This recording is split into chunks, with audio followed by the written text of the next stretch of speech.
for the American people, here's the big one, okay, because get ready for it. It's going to be, the ruling establishment has a lot of, they will stop at nothing to complete their toolkit of control, right? So one of the things that has been missing from the toolkit of total control has been quarantines and curfews, right? Mm-hmm. So now, welcome to the new world in America, where you will be able to get on a bus, to go through a subway station. If you think that the procedures at the TSA are onerous and a little bit excessive, right? Guess this is coming to a bus depot near you. This is coming to it's a more invasive way, and the ruling class needs this, because if the ruling class ever saw wide-scale civil unrest, you'd see an Ebola outbreak in America right away. Okay, so this is, what you see is that Ebola is another tool in the toolbox of the ruling class to control. Yeah, to keep down absolutely, repression. positively, 100%. This is a tool. Right. Ebola doesn't just magically start spreading. Mm-hmm. And then we have this doctors that come back here. The white people, of course, live.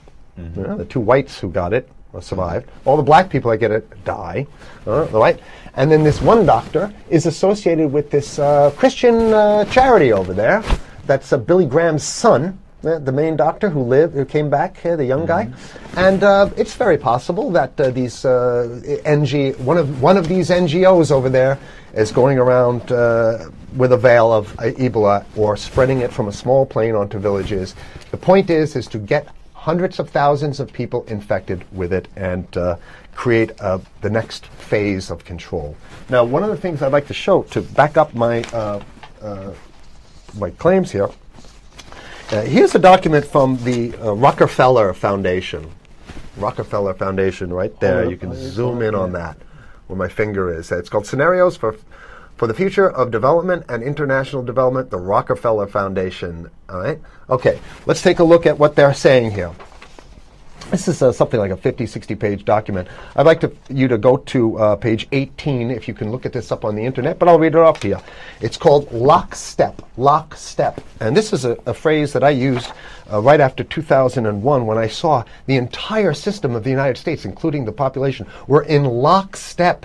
So the Congress went along, and yes, it was Osama bin Laden, and the people waved their flag and said, I hate, hate, hate, hate, and everything was in lockstep. Well, in 2010, they published this, Rockefeller Foundation, and here's what they're saying. They're saying that they call it a scenario. These are scenario narratives, and they speak about it in the past tense. So they put out this scenario, lockstep. A world of tighter, top-down government control and more authoritarian leadership, with limited innovation and growing citizen pushback. Okay, I'll read a little bit of it. In 2012, the pandemic that the world had been anticipating for years, nobody was anticipating a pandemic, finally hit. Unlike 2009's H1N1, this new influenza strain originating from wild geese. They use some scenario, but this is Ebola they're talking about. Ahead. Even the most pandemic-prepared nations were quickly overwhelmed when the virus streaked around the world, infecting nearly 20% of the global population and killing 8 million in just 7 months. The majority of them healthy young adults. The pandemic also had a deadly effect on economies. You can see the agenda, just naked, raw, naked control agenda written down, and it's anybody's guess how this becomes effectuated in real life. So whether this is written specifically as marching orders, or whether people take it upon themselves in the intelligence networks to say, okay, well, this has been produced, so this is the plan here. But these narratives have to be written in advance, because the intelligence agencies don't know how to do these narratives. They need help. So these think tanks, they come up with these, like Rand Corporation, Rockefeller Foundation.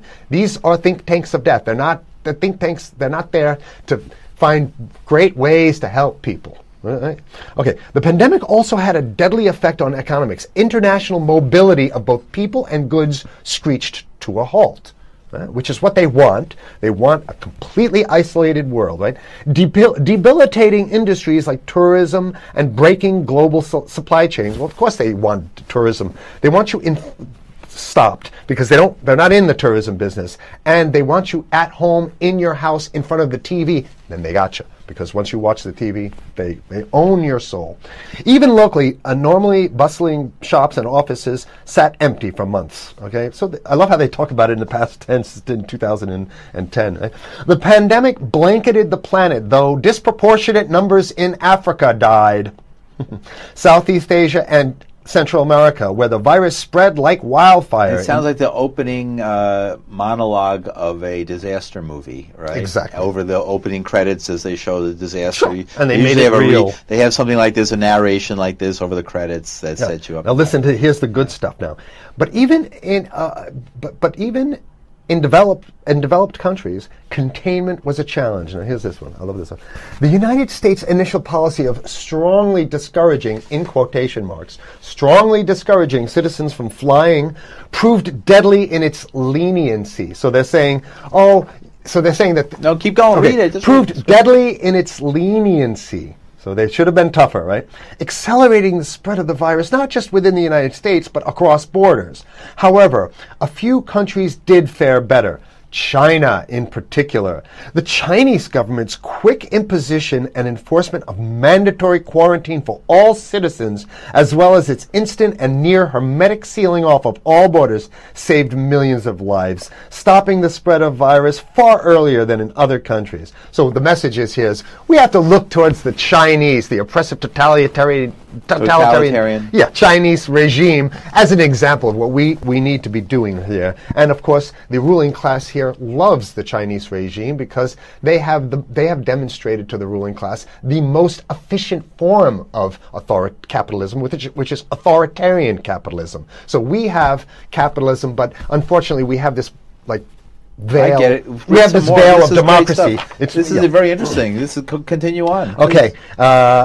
China's government was not the only one that took extreme measures to protect its citizens from risk and exposure. During the pandemic, national leaders around the world flexed their muscles, flexed their authority, and imposed airtight rules and restrictions. You can see the agenda. Go. Okay. From the mandatory wearing of face masks to body temperature checks at the entries to communal spaces like that's what's happening right now. Yeah, but soon it's going to be like body. It'll be at the subway. Yeah, is that what you're saying? We'll be going through this in the subway to get on buses and the subway, absolutely, things positively. like that. And what this means though is don't think about having a cigarette, a joint on you, or basically you can't. This is a dragnet for everything. So if in order for you in other words, just like with stop and frisk, this is ultimate stop and frisk. This is the ultimate cavity stop and frisk, cavity search kind of thing. All right, so during the pandemic, national leaders around the world flex their authority. Now there's some good stuff. Listen to this. And even supermarkets, they want body checks at supermarkets. Okay, so basically what they're saying is they're building a system where every move you make, you got to go through them. You can't get food. Well, how about if you go to the farmer's market? Right. Here's the good stuff now. I mean, it just keeps getting better.